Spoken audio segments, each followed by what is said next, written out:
All right, everyone. Welcome to the Hospice and Palliative Fellowship Boot Camp and the Hospice and Palliative Grand Rounds crossover edition. We're very excited for today. For the first 2 hours, we have opioid conversion, followed by ALS. First up is Dr. Alexandra Leigh, and I'm trying to, sorry, if you're not speaking, could you mute? Actually, um, Dr. Alexandra Leigh, I think it's actually Dr. Leigh. It's in your background that we're, Oh, but it's not a big deal. I'm making them be quiet. It's my fellows listening over my shoulder. So Dr. Leigh is the section chief of hospice and palliative care at Southeastern Louisiana Veterans Healthcare System. Joined Tulane in 2013 as a hospice and palliative specialist. This is the third year. Are you an OG member? So thank you so much for being here. If you are trying to get CME credit or MOC credit, there is a sign up that I just put in the chat that'll come with a code later on, which you'll have to enter for CME credit and evaluation for MOC credit. Dr. Leigh, thank you for being here, and the floor is yours. Awesome. It's so lovely to be here, everyone. Welcome to your boot camp. We're going to start with a really, I hope, simple lecture on opioids and opioid conversions. And I hope that you will casually, throw your questions in the chat or interrupt me. I like to be interrupted. I like for your questions to come. I like to see your faces if you want to stop video yourself because it makes me feel less alone. And ultimately, I am a creature who doesn't like to feel alone. So let's get on with it. Opioid conversions. So our roadmap today, what is an opioid? We're going to talk about, and I'm really going to stress, what is an opioid naive patient? We're going to talk about conversions. We're going to talk about the opioid tolerant patient and the long acting and transitioning to end of life. Most of this talk is based on one of my favorite books, and I hope it's one of yours too. I can't see it here, but I'm holding it. Demystifying Opioid Conversion Calculations by the great Mary Lynn McPherson. If you don't have this book, you need to, not go out to eat for 2 weeks and save up your money and buy it. That's how important it is. If you're doing palliative care work, you have to have this book. There, I said it. All right, what is an opioid? So an opioid is a drug that acts as its primary function on the mu receptor. I think that's as good a definition as any. All opioid receptors are G protein coupled receptors, and they're located both peripherally and centrally in our tissue. And when we think about an opioid, we think about a drug that mostly acts on the mu receptor. Now, we know that opioids act on other receptors too. And I've listed a couple of them here. And we don't really fully understand what these receptors do, but different opioids have different propensities for these receptors, and that might explain some of the differences that old people like me have noticed amongst certain opioids with our patients. When we think about an opioid, ketamine is not an opioid, and that's because its primary mechanism of action is not on the mu receptor, it's on NMDA. So an opioid is a drug that acts primarily on the mu receptor. This is just a quick slide showing you some of the other receptors and some of the drugs that have a lot of those receptor action at those receptors. Opiates, a lot of people use that term. Opiates are a subset of opioids. So opiates are naturally occurring opioids. And so opium, morphine, heroin, codeine, those are going to be your opiates. Your opioids are going to include opiates. Opioids will include opiates and the synthetic opioids. That should say something different there. I should say opioids. A word on genetic variation. When we think about opioids, even when we look at how some are stronger than others, some people might tell you, I really just do better with hydromorphone than I do with hydrocodone. And we used to think that that was a bunch of BS, but now we know that there are genetic variations in people that predict that some might be more or less sensitive to certain opioids. We know this, for instance, already with codeine and tramadol, and this is a burgeoning field. We don't know a lot about this, but it just depends on how people metabolize these drugs. And so when you are using opioids and you're converting opioids, you might be saying, but my conversion was perfect. That patient should feel fine. And they're telling you, doc, it's like I'm not taking anything. Believe the patient. All right, let's talk about, I think, one of the most important concepts of this talk, which is opioid naivete, with an example case. So Miss Robichaux is 66. She's got recurrent metastatic breast cancer. Her ECOG, which is a performance status, is 2, and her palliative performance status is 60%. She's seen in the hospital after admit for port placement. You're seeing her for pain. She's got pain in her hip and back that correlates with known metastasis and affects her ability to enjoy her day. Her pain is 3 to 6 out of 10 and constant, deep and aching, she describes it. So more of a somatic pain, not necessarily a neuropathic description. She's gotten some radiation to this site. Don't worry, someone already did the MRI since she was complaining of back pain and has cancer. And she's been taking ibuprofen quite a bit, 3 times a day, and just finished a prescription for Percocet 5 from her radiation doctor 2 weeks ago. So how do you begin? So given her pain is around the clock, start morphine sustained action at the lowest dose possible. Do you increase the ibuprofen since it's not maxed out and follow the WHO pain ladder and maybe add a little dexamethasone? Do you start an opioid, perhaps combined with Tylenol at 5 milligrams? That would be a Percocet 5 there. Or do you give her hydromorphone 1 milligram IV Q6-PRN for pain? So give me your answers in the chat. I'll give you about 5 seconds. Do, do, do, do, do, do, do, do, do, do, do, do. Do do do do do do do do do do do do do do do do do do. Oh, great! I'm glad y'all are here. The answer is C. So I love A, and if you were practicing 15 years ago, A would have been the right answer. But we've learned a lot in the last 15 years, primarily because we heard a lot of people. When we think about what medicines are safest in patients that really don't have a history of opioid use, it's always going to be short actings. And what you're going to learn about Miss Robichaux is that she is an opioid naive patient. Even though she had Percocet before, this is an opioid naive patient. And yes, when we have cancer-related pain, opioids are first line, but we never start anything but a short acting in an opioid naive patient. Increasing the ibuprofen isn't necessarily the wrong answer, but how long are we going to have this lady on maximum dose ibuprofen? The rest of her life? I think at some point we have to just move on because she can't be on high dose ibuprofen for months at a time. D, which no one gave, is the wrong answer because 1, this dose is too large, and 2, there's nothing wrong with her stomach. Let's go ahead and use an oral medicine. Let's go ahead and find the medicine she's going to go home on rather than putting 2 steps in this. Let's just make it 1 step. So truths you must know.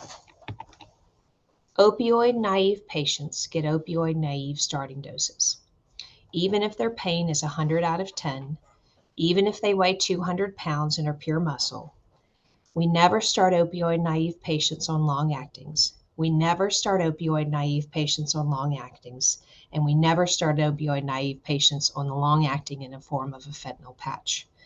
Now, because y'all are going into this field, you need to know that there are exceptions. There's always exceptions. Butrans, which is a buprenorphine patch, can be used on an opioid naive person. We also can use very low dose methadone on an opioid naive person. But for most situations where you're going to be taking care of someone and not using those medicines, we never start with a long acting. And this is because long actings are much more dangerous than short actings. Long actings are what cause people to die in their sleep when they've combined it with a little beer, maybe their wife's Xanax. Long actings are what get people in trouble. And in our country, for whatever reason, they just don't make very low dose long actings. And I don't know why. And so we also can't get our, our medicine in low enough formulations like they might have in Australia and other places. Isn't that crazy? Weird. All right. You might have gotten an email that had the pain card that I love in it. And I stole this pain card long ago from the Center to Advance Palliative Care. I And I've just put a edited. link to it in the chat as well. Oh, beautiful. I've also edited it with some, as we have more newer information about the best conversions. And so at the top of the pain card is a green line that says opioid naive patients, and it has starting doses. And this is on your little thing you could print out. So for Miss Robichaux, we could have used any of these oral options here as her starting. It didn't have to be Percocet or oxycodone. We could have used Lortab 5, which is hydrocodone. We could have used hydromorphone 1. Okay, we could have used half of a 15 milligram morphine IR pill. Never my favorite because I've seen the halves and they're pretty darn tiny and they crumble, but we could have done it if we needed to. Okay, look at the starting doses for the IV meds. Is it hydromorphone 1? No, it's hydromorphone 0.2. So just great things to see, great things to know about. Okay, any questions? Do y'all understand now why an opioid naive patient starts with a short acting low dose medicine? I hope so. So you start Miss Robichaux on the oxy Tylenol 5. The next day her pain is a modicum better at 5 out of 10. She took 2 doses and found it helped a little, but not as much as she hoped. It took her over an hour to get it from the nurse. Her pain remains chronic around the clock. What do you do? A, give up. B, increase the oxycodone to 10. C, schedule the same dose of oxycodone and Tylenol every 6 hours. Or D, start hydromorphone 1 milligram IV stat. Okay, so here you got ding, ding, ding, ding, ding, ding, ding, ding, ding, ding, ding, ding. Dun dun dun dun dun dun dun dun dun dun dun dun dun dun dun dun dun dun. Great job. Y'all are pretty brilliant here. I love it. I feel like there's C is my favorite answer. There certainly is a case to be made for B. If she were in clinic, I would think about B because she had free access to her pills and could dose herself up to 4 times a day easily if she wanted. But she's in a hospital and it's hard for her to get the medicines as prescribed. She really hasn't tried, taking the full available low dose immediate release that really will only last 3 to 4, sometimes 6 hours in an elderly patient. And something very special happens when you take a medicine and you schedule it that's short acting. Here's a picture of the plasma concentration of the drug on the y-axis and time on the x-axis. Excuse me. And what you see is that when you take a med infrequently, the medicine peaks in your bloodstream, maybe peaking around 45 minutes to 60 minutes. And then at its half-life, which is around 3 to 4 hours, half of the medicine is gone. And then it washes out further until it's gone. And then you take it again and you have these lovely washouts. But your medicine level peaks and stays low most of the time. When you begin to schedule a short acting, what happens is you're going to hit, after 5 half-lives, a steady state. And the plasma concentration of a drug that's scheduled is going to be higher than the plasma concentration of a single-time drug. And so this single-use drug might get to level X, and the steady state, depending on the person, the drug, their pharmacokinetics, their renal function, etc., might get as high as 2X. And so just by scheduling the drug, you might increase the concentration of the drug in her by up to 100%. Isn't that fascinating? And so in a hospital, this can be really helpful when we have a lot of hurdles to getting good pain medicine because the nurse doesn't want to come in and write 2 notes about what their pain level is now, and then an hour later, what was their pain level. All of that is negated when we schedule the drug. Any questions? Oxy-10 is not necessarily the wrong answer, okay? I just like to answer this answer better. Okay, great job, guys.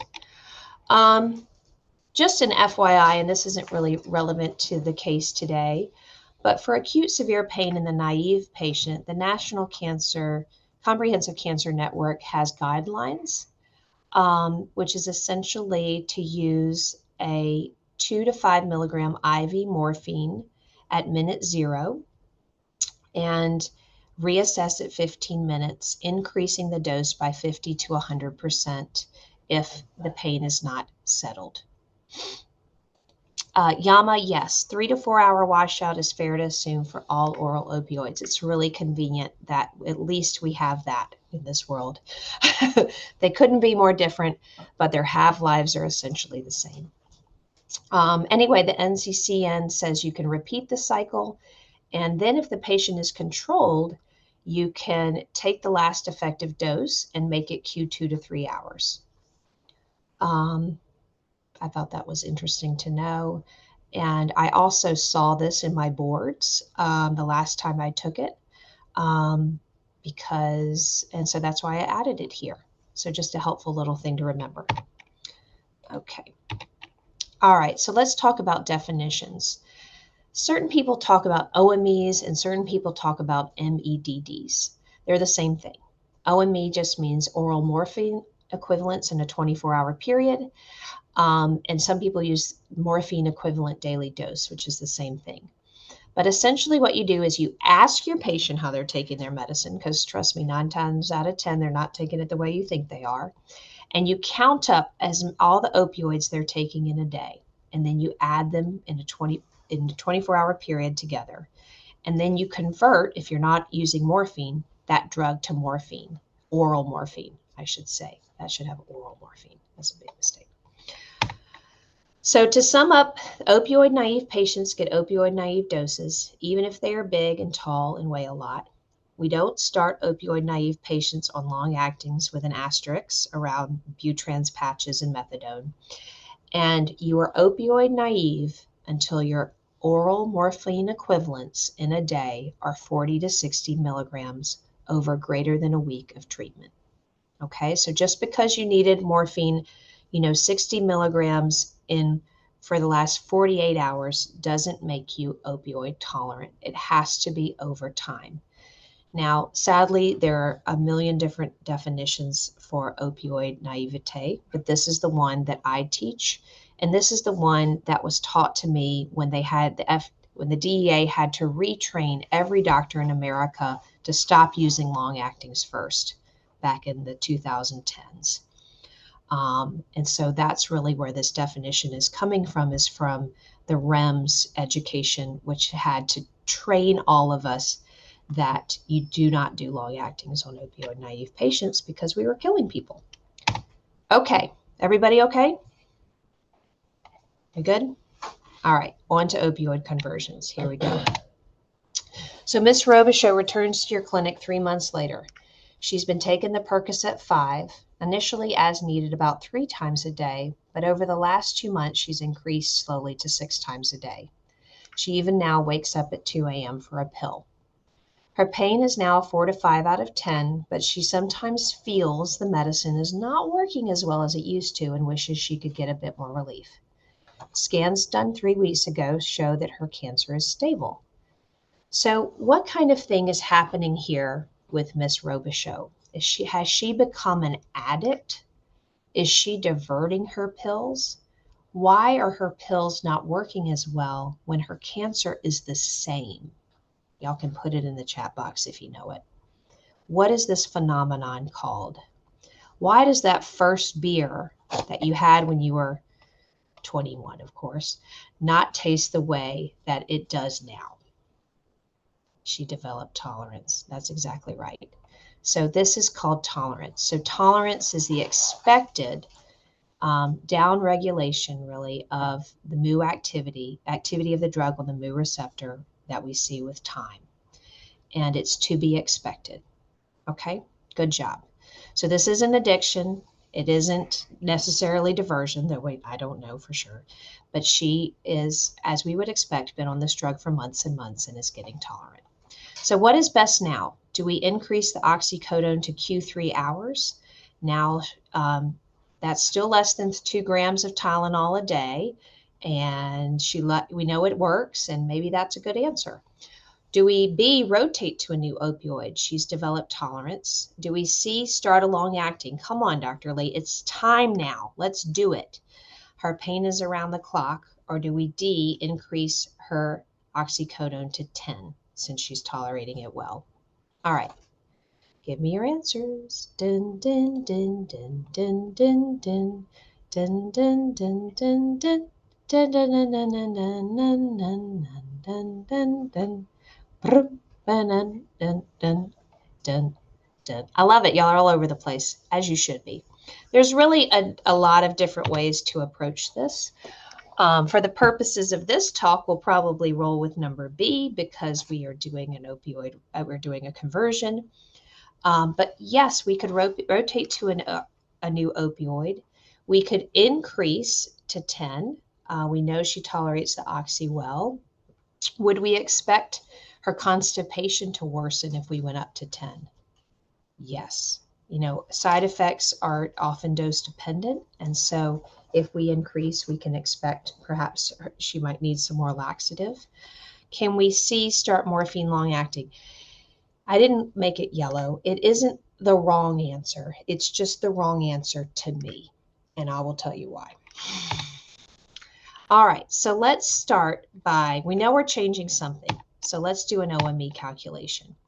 So what is Miss Robichaux's OME? So she's on oxycodone 5. She's taking 6 in a day.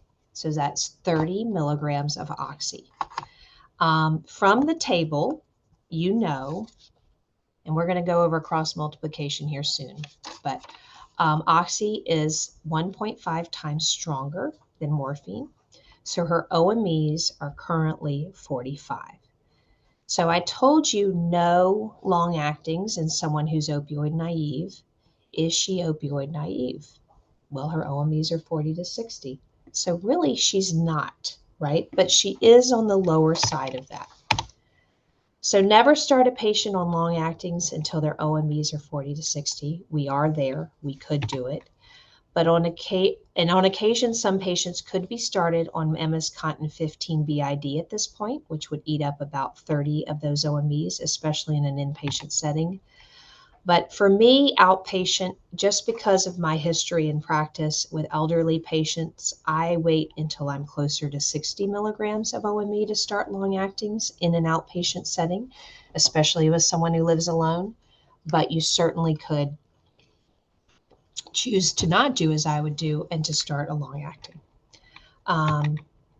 But for the purpose of this, let's do a rotation. Why do we rotate opioids and convert? And Mary McPherson really covers this well in her opioid conversion book.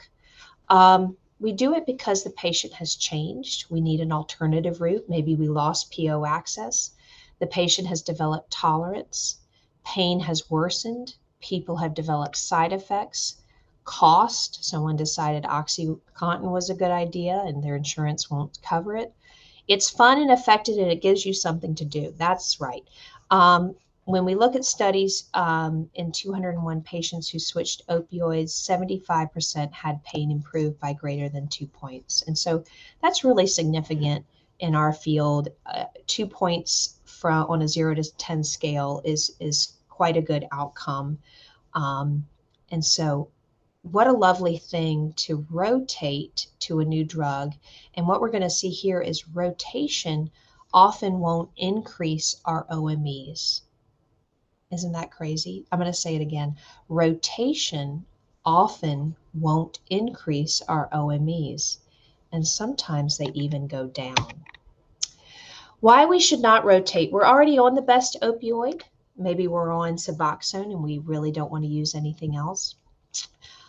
Maybe there's no real benefit to keeping OME low, such as the end of life, and this opioid is working fine. I have a lot of patients that like one opioid, God damn it, and that's what they're going to have. And you can't tell them otherwise. Maybe the person has had prior side effect issues with other opioids, and of course, cost. So on this card that I gave you, on the back side of the version I gave you, which isn't this one, is how to do an opioid conversion right at the bottom, okay? And these are the steps. We assess the patient and the pain control. We have to ask ourselves, is the patient happy where they are, or are they in a little bit of pain that's not right where we want them to be? We need to determine our current OME. We need to ask, what is our goal OME? So if a patient is in pain, we're going to go up on our goal from our current to our goal OME. We're going to do something called dropping for incomplete cross tolerance, where we drop the OME dose by 25 to 50%. And then we're going to decide on the new opioid. We're going to convert, and we're going to reassess. When we decide on a new opioid, we're thinking about age, kidney function, cost, what's available readily, what their ability to, if they can take pills, do we have to crush the meds, et cetera. A lot of long actings can't be crushed unless there's certain special formulations that might be really expensive. And then this is a great time if we're thinking about a long acting, we are going to take half to 2/3 of that total OME goal. We're going to put it in a long acting, and then we're going to give the patient a short acting that's 10% about of the total OME dose. Okay, so it's a lot, but it's totally doable. And by the end of the year, this is going to become second nature to you. Okay, it'll become second nature to you. It is not silly to write this out in your notes. It is not silly to write what you're thinking in your notes. And I really suggest that. And also, when you're doing this newly, you can run it by a friend, a pharmacist, your boss. Let's talk about incomplete cross tolerance. So as you see, number 4 is dropping the OME dose for incomplete cross tolerance. What the heck is that?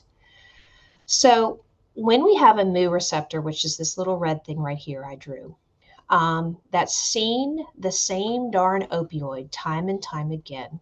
Might be morphine.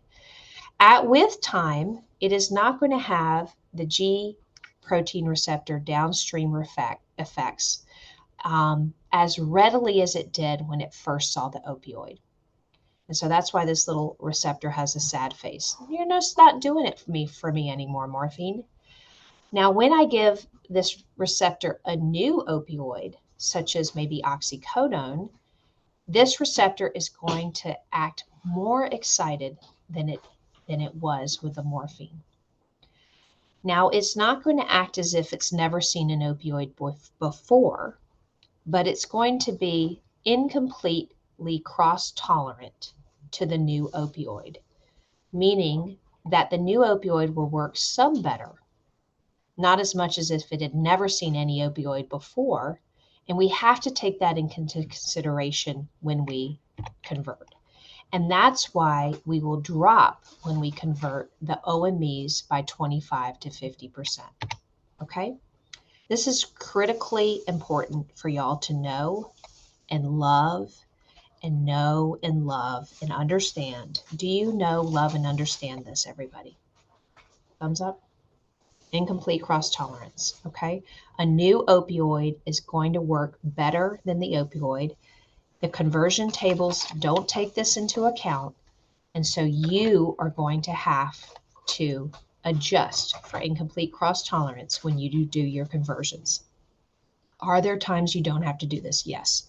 So if your patient has only been on the morphine for 2 days and now you're switching them to oxy, they have not developed tolerance at the mu receptor to morphine.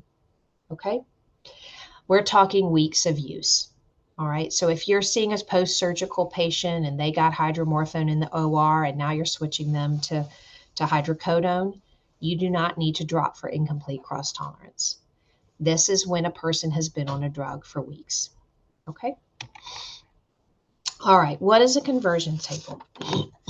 So a conversion table, like the one you have here, and it's on the bottom half of the front page, and it says equal analgesic conversion table, essentially tells you this what is an equal potency of all the drugs listed, because potency varies across opioids.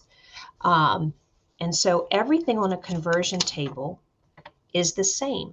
So if I look at this one, I see that oxycodone 20 oral is the same as hydrocodone 20 to 30 oral, is the same as codeine 200.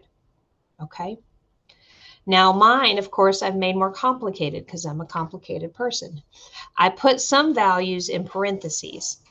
The values in parentheses are probably more correct than the values not in parentheses and are based on newer evidence.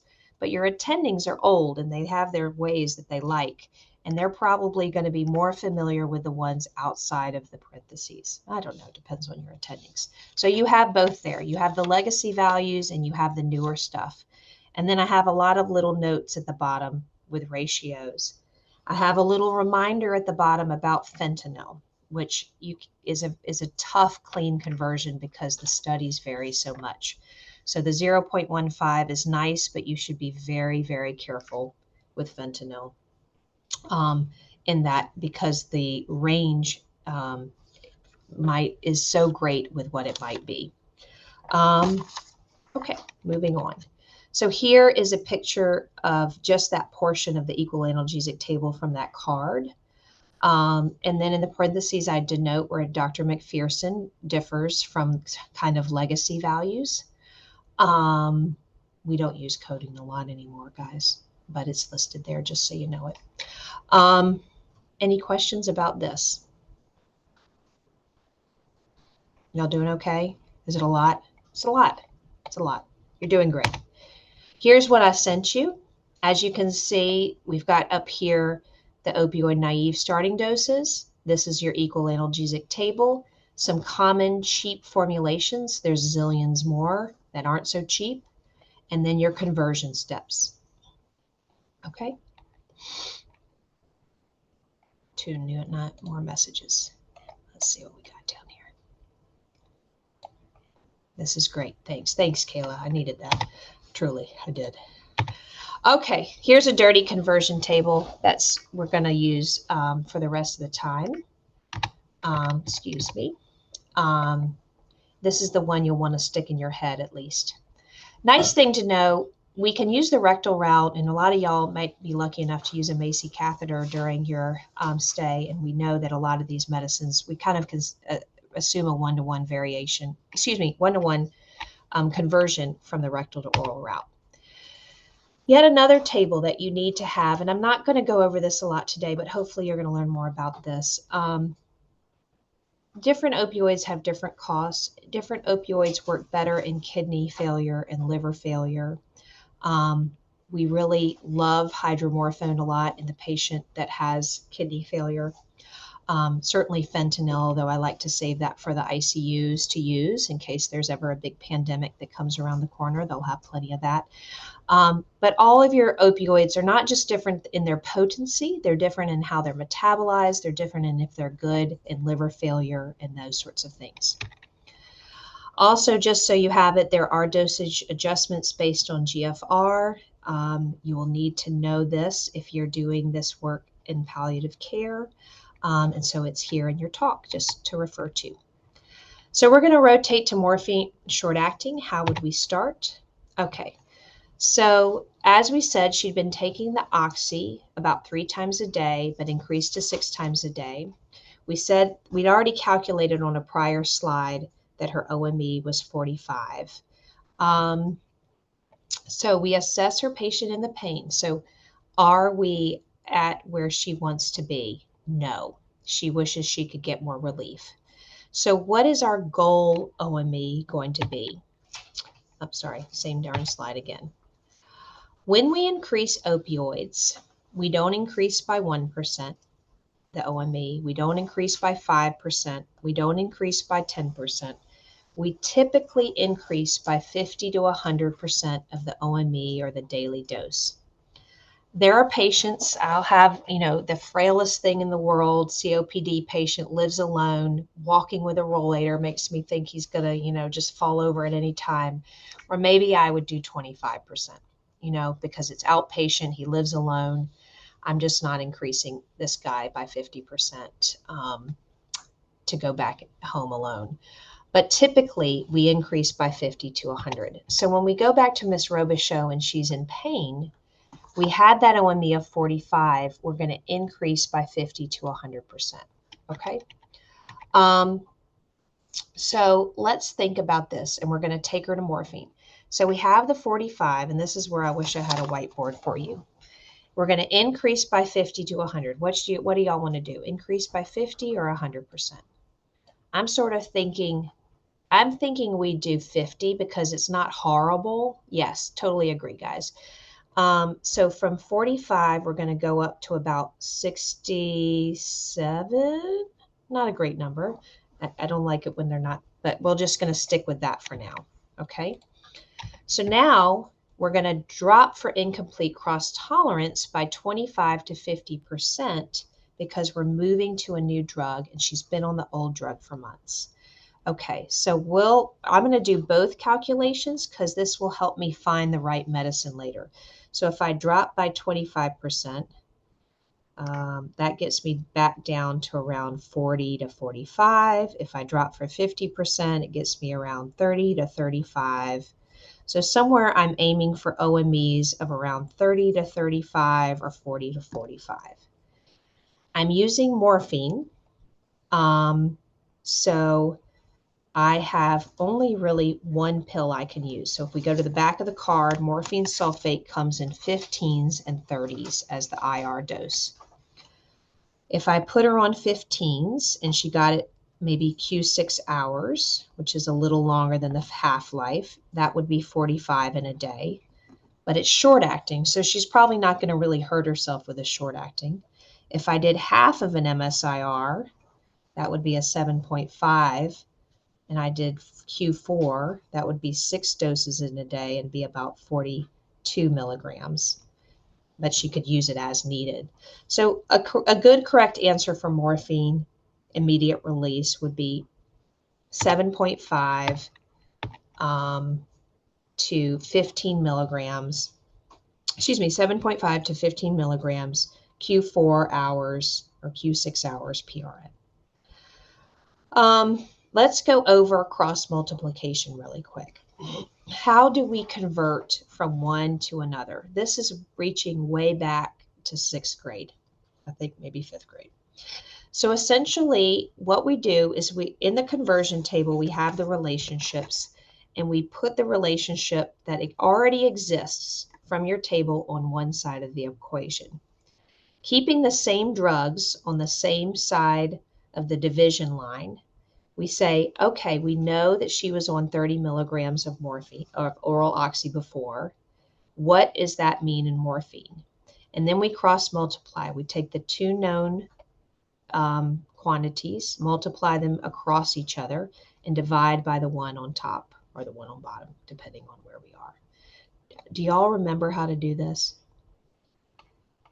If you don't, yeah, exactly, Ash. Now we're back at 45. So sometimes when a person's in pain and we're changing for incomplete cross tolerance, we actually don't have to do anything at all.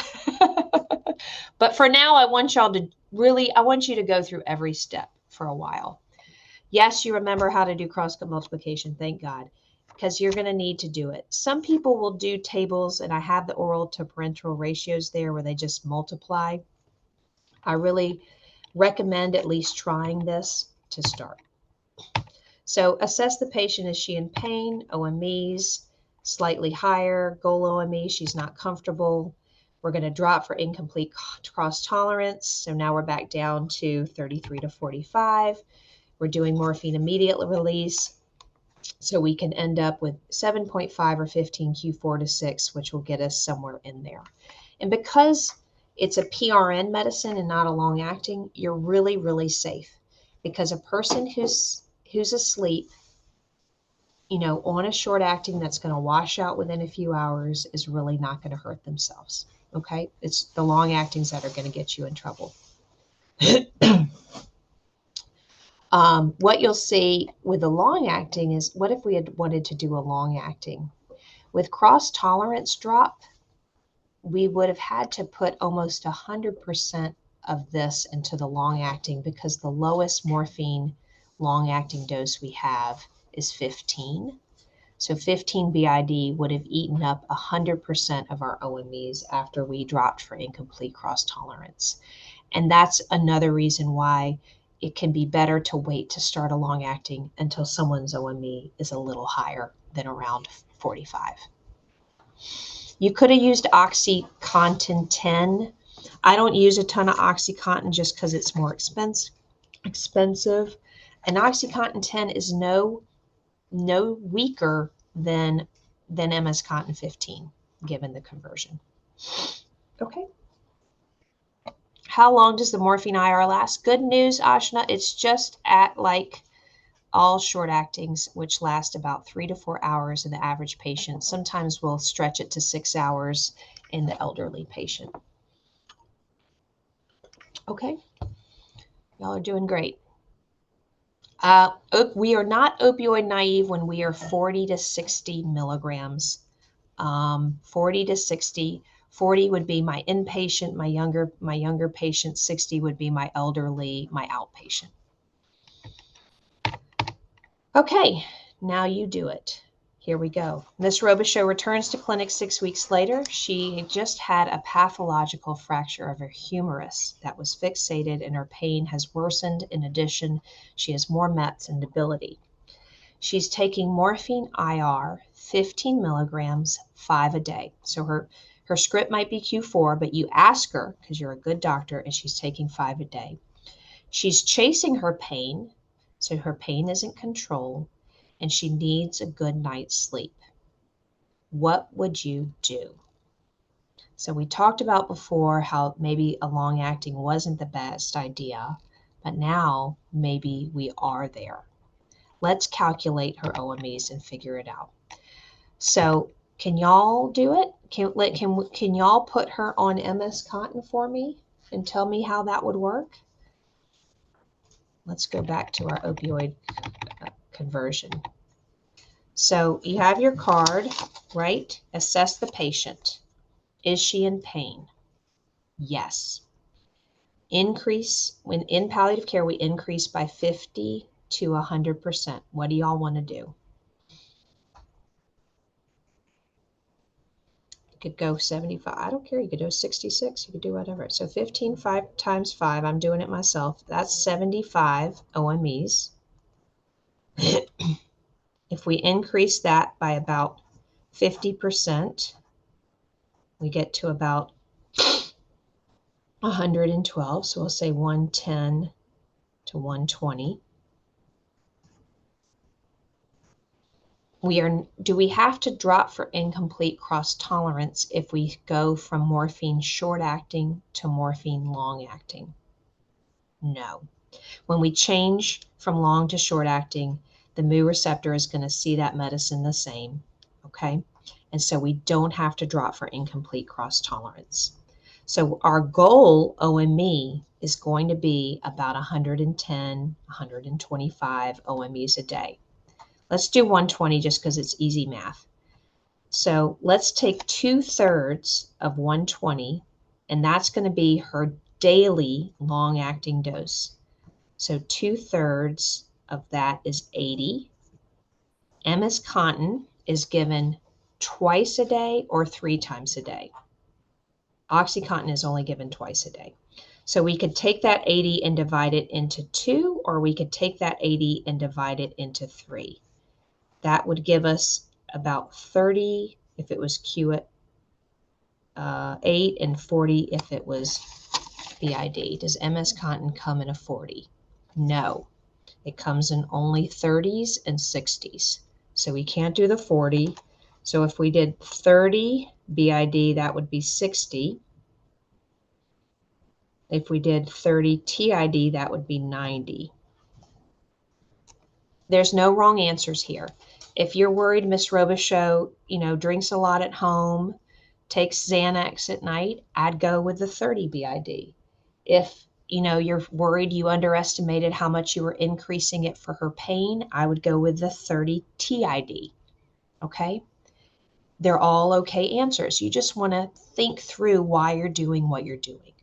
So great. So let's do 30 Q8 for her of MS Contin or long-acting morphine. And then we're going to do the IR at about 10% of her total OME dose. And that's about 120. So that 10% is 12. MSIR doesn't come in 12s, it comes in 15s. Good enough? Good enough for me? Q4PRN. So our final answer, MS Contin 30Q8, MSIR 15, Q4PRN. Do you like it? I liked it. I thought it was good. Oh, look at you, UCFS Orlando. That's perfect. That's a great answer. That would work just fine.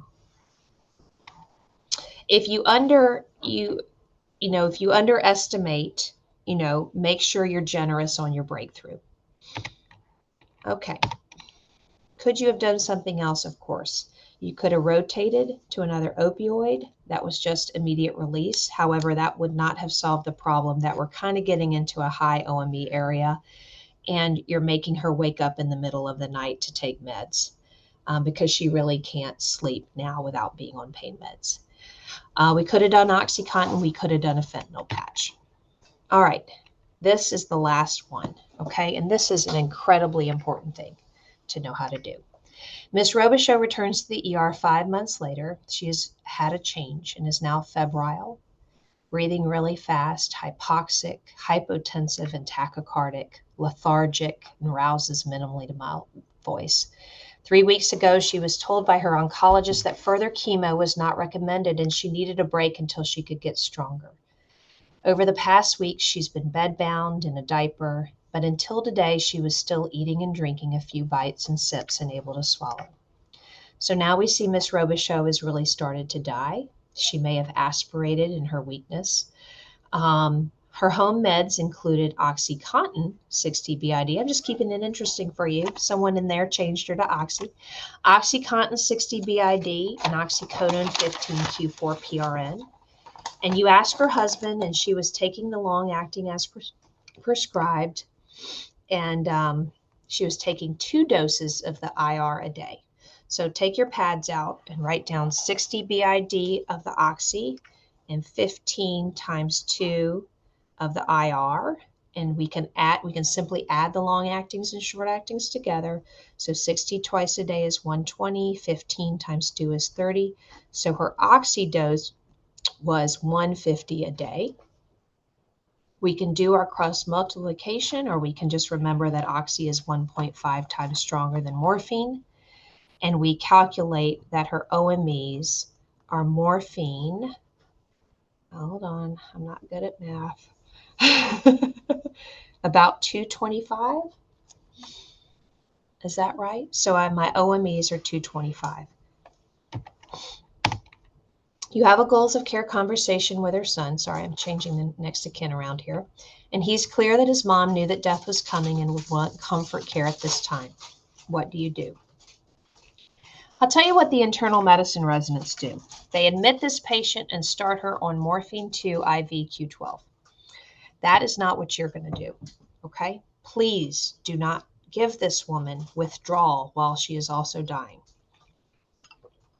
When a patient is dying and has had a prior need for pain medicine around the clock, we assume that that need is still there even though they can't talk to us. Okay? So we assume that her pain still exists even though she's dying. And that means that the medicine that she required to be comfortable prior to death needs to be continued with extra, because death leads to multi-system organ failure and new symptoms, with extra while she's dying. Okay? So what does this mean? What we're going to do is we're going to take her OMEs that she required, and we are going to make those scheduled in a formulation that she can take by mouth. Okay? Her son wants to take her home today. Are we going to use an IV? No. Are we going to use one of these? Y'all seen one of these cute things? This is a sub-Q button where we could have put the medicine under her skin. No. We're going to use the thing that is used around this country every minute of the day in every house where a hospice nurse is located, and that thing is morphine concentrate, also called Roxanol. This is a special formulation of morphine. Not for someone who swigs their medicine, because it's super concentrated. 20 milligrams per ml. So one eyedropper, one 1cc syringe is 20 milligrams of morphine. Just like all the short-acting medicines, lasts about 3 to 4 hours. And we're going to make her caregivers give this to her around the clock using the OMEs that she needed before. Okay? So, do we drop for incomplete cross tolerance? Yes. Is she in pain? No, but she's short of breath. Okay? Shortness of breath, we treat the same way. Okay? So, what is our goal OME? So, we take the 225, we say we need to increase it by 50 to 100%. So, maybe we're up to now about 300 OMEs. Okay? We drop for incomplete cross tolerance. So now we're maybe back down to around 225 OMEs. And then we divide by the dosing schedule. So for this, it's going to be 6, divide by 6 because it lasts for 4 hours. So 225 divided by 6 is essentially around 40 milligrams of morphine every 4 hours. And that's simply 2 of these little tiny syringefuls pushed into the side of her mouth. We used to think this was buccally absorbed. Maybe so, maybe not. Maybe it just trickles to the GI tract. But that's how we're going to keep her comfortable, and it's going to be scheduled. We're going to tell her family, do it every 4 hours. And then we can take that same dose and make it PRN. That same dose or half the dose and make it PRN for shortness of breath behaviors, respiratory rate greater than 20, grimacing, or moaning. Okay? She can't give us a pain score, can she? Okay. So, any questions about that? How do y'all feel about that? Why are we increasing? Ashna, good point. Because she's dying and her respirations are 32. Sublingual, Ashna, this is the sublingual oral solution. You might know that already. Sorry. I'm trying to see these questions y'all are asking. Ashna, does that answer your question? Because her respirations are 32. In acute shortness of breath, why not start a fentanyl patch? So at the end of life, we tend not to use fentanyl patches because their distribution and the steadiness of the release is in question in someone who's, 1, very thin, and 2, might get a fever. And so when a person's very thin, doesn't have a lot of subcutaneous fat, or gets a fever, and or is cold, that the manufacturer's guidelines don't necessarily hold true. When a person is too thin or febrile, the fentanyl goes in faster. And so when we think that we have a medicine that's lasting 3 days as a patch, we actually don't know what's happening that 3rd day. And in a patient who's dying, they can't necessarily tell us, hey, this isn't actually working. Whereas we know if we're using the solution that they are getting that medicine consistently every day. There are situations where we always break our own rules. I've had family members who use opioids who really don't want them in the house, and the hospice nurse will just use fentanyl patches that she will put on herself. Of course, these days we could use Butrans much better, I think. But that's why we don't use fentanyl. Okay, Ashna says she's got it, but could I go over how to calculate the solution morphine after getting the OME of 330? Yes, ma'am. So we got the OME of 330, and then we dropped for incomplete cross tolerance because she had been on oxycodone before. And so we're moving to a new opioid. So that dropped us back to drop it about a third. A third, you're right, is closer to 200. Excuse me, 25 to 50%. I just chose a third. That's closer to 200.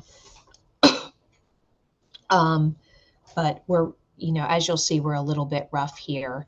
And 200 still divided by 6 gets us close to 40. You could do 30 Q4 of the morphine. You could do 40. All right. Could you rediscuss the previous case about the morphine IR? Once we used about 2/3 of the MS Contin and got to about 90. Yes. Ashna, that's a great question. So Ashna's asking, when we put someone on a long acting and a short acting, and we take a half or 2/3 of that OME and stick it in a long acting, why don't we just take the rest of the OME that's left over, divide it by, into 4 doses and give that? Well, the answer is because ideally we don't want to have a patient on a long acting who's having to take every dose of their as needed medicine. Okay, we're trying to instead get away from that watching the clock thing. So we typically actually make the as needed doses a little bit stronger by using the 10% of the overall OME rule. And that way they have something that's a little stronger when they need it. They don't have to take it all the time. It's designed for breakthrough only. And if we undercalculated their true need based on our calculations of how much we increased and dropping for incomplete cross tolerance, a more hefty immediate release drug by OME counts will help them get through our mistakes, if that makes sense. So Liz asks, do I ever go back? Liz, I have some metastatic prostate cancer patients, and we will do hydrocodone one year and Percocet the next year, oxycodone the next year, and we will literally flip-flop. We'll take advantage of that mu receptor incomplete cross tolerance and the fact that the Percocet that looked good in 2023 is going to look good again in 2025, and we will flip-flop. So totally could do that. What is the cost of Butrans compared to fentanyl? I don't know. I'm embarrassed to say that. A lot of insurance companies don't cover it. And a lot of people, I was reading a message board on AHPM's website that a palliative care physician had actually fought Medicaid in her state and her insurance companies in her state with essentially telling them they were horrible and making them feel guilty to cover Butrans. And it was very successful. But she had to fight the insurance companies to get it covered. So it really depends. So in converting to ER, you always use half to 2/3 of the OME calculated, Yama. Yes, but just for the long acting.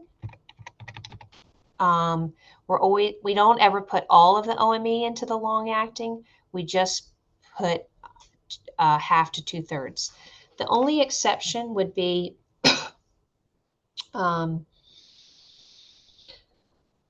when someone's dying. The morphine Roxanol immediate release is not a long acting, but we're essentially making it a long acting by scheduling it. And I put 100% of a person's prior dose into that when they're dying, because they can't ask for a PRN, if that makes sense.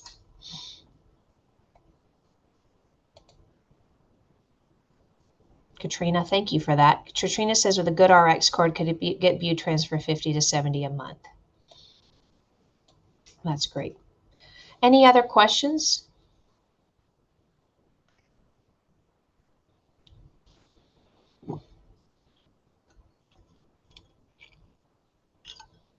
I'm just going to ask a question because it's quicker for me than typing, but When you said someone is dying and if they have worsening symptoms, then you could give the same dose PRN. That's what you said? But then you were talking about giving 100% of the OME into the oral morphine.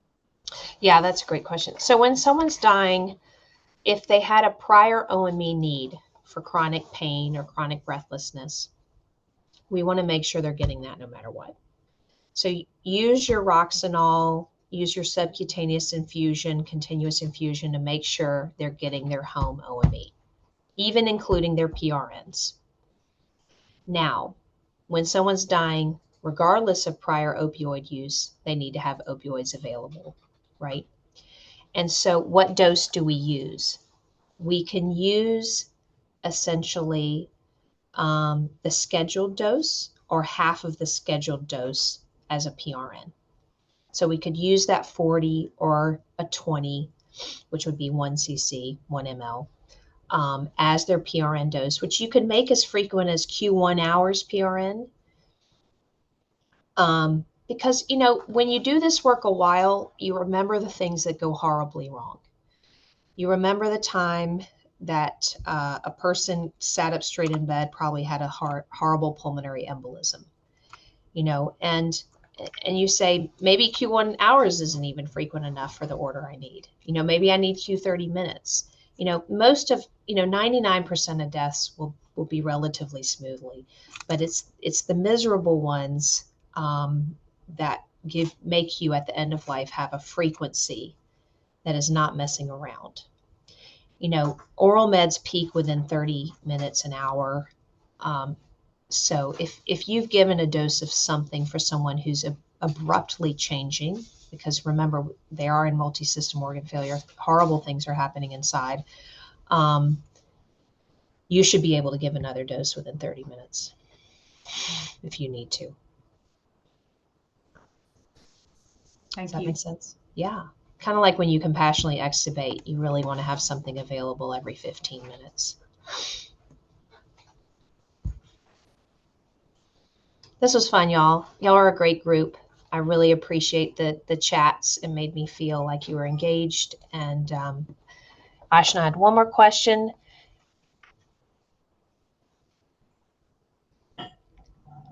So Ashna, because of the half-life of the oral morphine, we're always going to really dose it Q3 to 4 hours.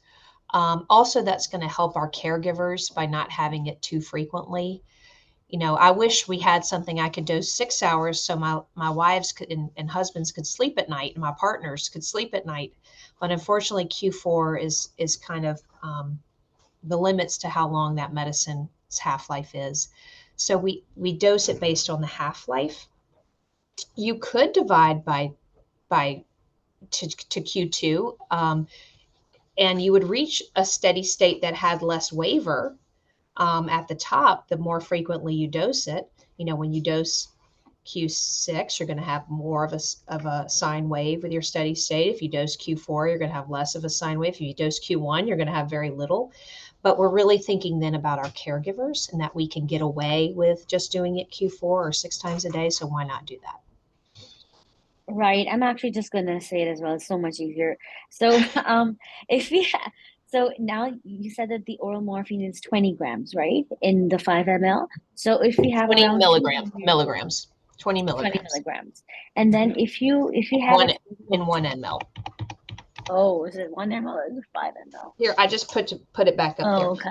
So there's Okay. different formulations. This one is the concentrate. There are some weaker ones. I call them the K-cup ones that are 10 per 5. But this one is this hospice one, this you're dying one, you can't swallow one is this one.